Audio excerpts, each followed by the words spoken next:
Hello, thank you for joining me for another video. This one's going to be just a quick discussion about what happened this weekend and also what I think should happen in the heavyweight division, which is my favorite division, certainly within the UFC. Well, between heavyweight and lightweight, those are my two favorites. So yeah, if you haven't heard, I don't know what's wrong with you, especially if you're a fan, right? Ciryl Gane defeated Derrick Lewis very easily, very handily this weekend and took the interim heavyweight title. Nothing I didn't expect. I predicted that Ciryl Gane would win, and I did talk about the way he would win, which was pretty in line with what actually happened. So yeah, the odds were pretty much, I think they were like 4-1 at one point. Ciryl Gane being the favorite, and they were, good odds, I guess.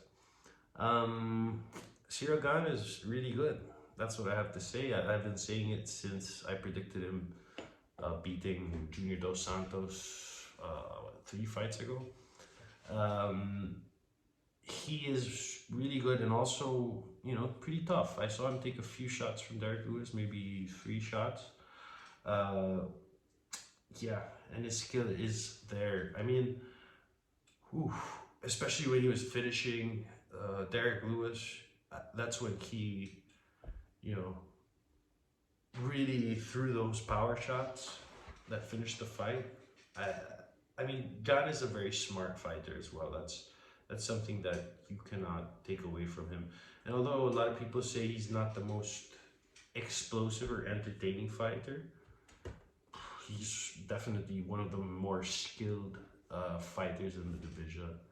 Him, maybe John Jones as well, super skilled. There are others who have very high skill levels within the division who are lesser known, but let's not get into that. What I do want to mention, which is quite surprising, is a lot of people are, talking as if Gane will win against Ngannou. I've heard people go as far as saying Ciryl Gane will do the same thing he did to Derrick Lewis when he goes up against Francis Ngannou, and that's pretty crazy. Francis Ngannou did fight Derrick Lewis in the past. Obviously, that is not the same Francis Ngannou. You could say that the Francis Ngannou who fought Derrick Lewis before is the original version of Francis Ngannou. Now we're already seeing, version 2 or even version 3 of Francis Ngannou.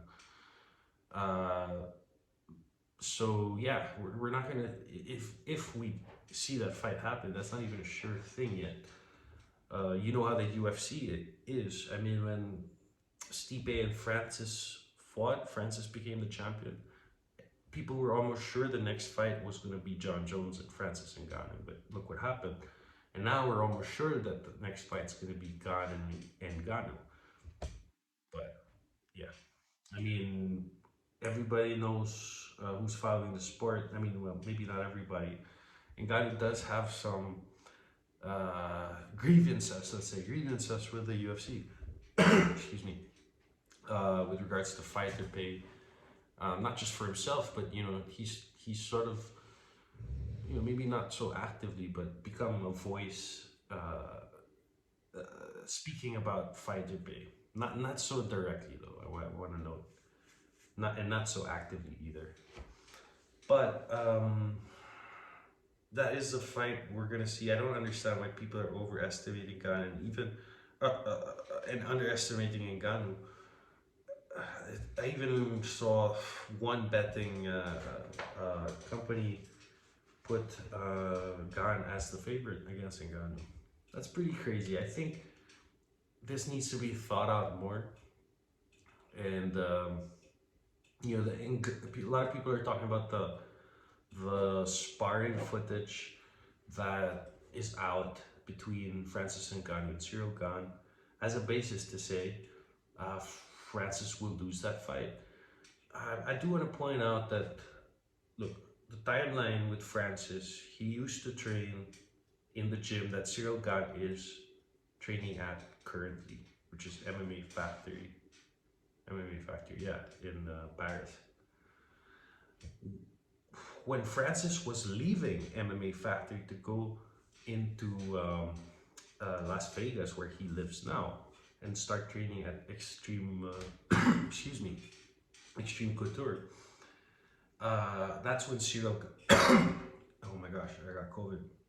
That's when Ciryl Gane came into the picture, right? For MMA Factory. And this is not the same Francis Ngannou. Francis Ngannou changed when he moved to MMA Factory. So if you want to base your prediction off of the video where you see Ciryl Gane and Francis Ngannou sparring, and I won't even say that Ciryl Gane was super dominant there. Like, yeah, there's some occasions where he, looks like he's getting the better of Francis, but not totally. Okay, if you want to base it on that, both fighters have grown since. I don't think it's an intelligent thing to do.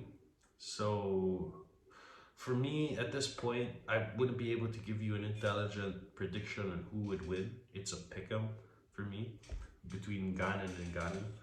But just a few other things I want to say, about the heavyweight division.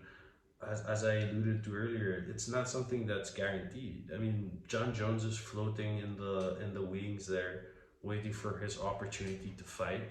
I wouldn't be surprised if between, in the next few months, there might even be a Ciryl Gane versus John Jones conversation. Maybe John Jones will take the interim belt instead of the heavyweight belt. Who knows? There's Stipe as well. I mean, not a lot of people are talking about Stipe. I mean, he's still in the conversation. I don't think John Jones is going to take the fight with Stipe that was offered last week. That's not going to happen. But there's also Curtis Blades. Curtis Blades, I think, is a definite challenge. He could be an interesting person to go up against. Maybe even Stipe, or challenge the interim belt. But I don't want to digress too much in that. I think it's super interesting now. I can't wait to see what happens next in the division between Francis and Ciryl Gane. It's unfortunate though that Ciryl Gane isn't keen on creating these promos and this kind of drama between him and who he wants to fight next. Like in the post-fight interviews, he could have very well used that platform to create some interest between him and Francis, or whoever, call out someone else, or even John Jones in the division. That would have been an interesting one. But yeah, we didn't see that. So Ciryl Gane strikes me as a very no-nonsense guy. He's just very, very much into the sport. I don't know if we're ever gonna see him, at the level of that UFC dramatic kind of character-based dude, who's creating these storylines. But it's super exciting, man. I can't wait to see what's next. Yeah, and that's it. If you haven't yet, please subscribe to the video, the channel rather, and like the video. Yeah, and stay tuned. I'm going to be coming out with more stuff, more clips, some comedy clips, and a lot of other stuff. So yeah, bye-bye.